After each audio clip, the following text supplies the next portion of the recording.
Kuskus lang. Ang hirap pag mataba, uy. Naiipit yung bilbil.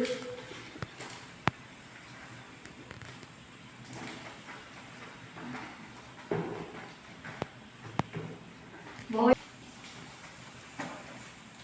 Ano ito matambal, eh? May ganyan din dun eh. Para siyang pintura. Ang sipag ko to, Nay. Pinuskus ba naman ang buhok? Tapos magre-reklamo pagod.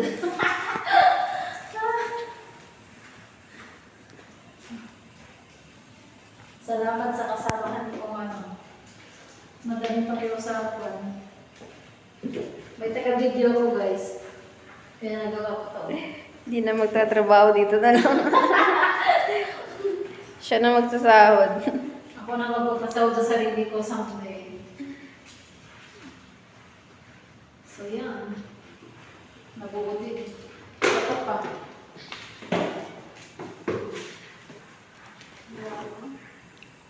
Ano yung mga sabon? Kalat?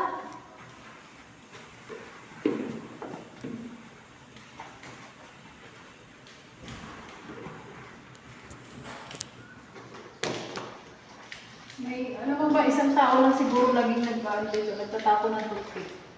Na? Toothpick. Ay, inaaraw-araw. Yun ang meron mo.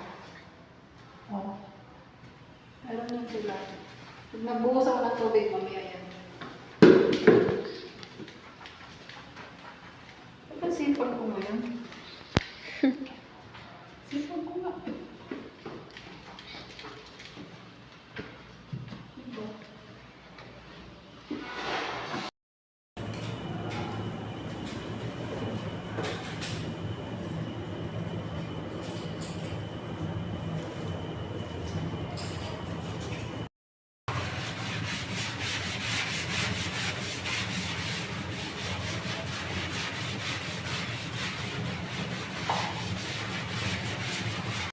Ito ang paglinis ng CR, ha?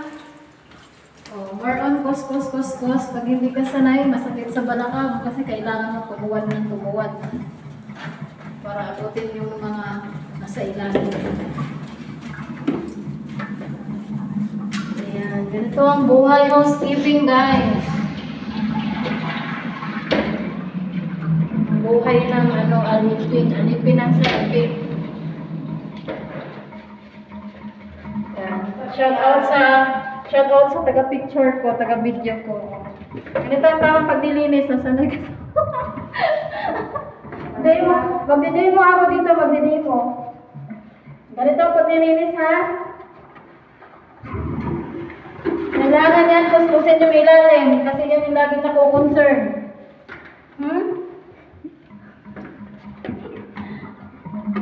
Ayan, o. Diyan kami lagi nako-concern. Ay, dumulas. Diba? Suwak. Masuksuba nga. Ay.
Kailangan eh. Pagkatapos natin basahin, sabunin, ito naman. Kailangan natin paliguan.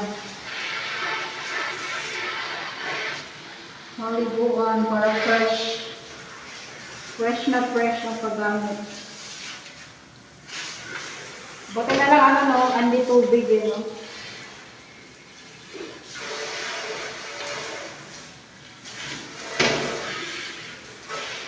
Tapos niyan, ayan.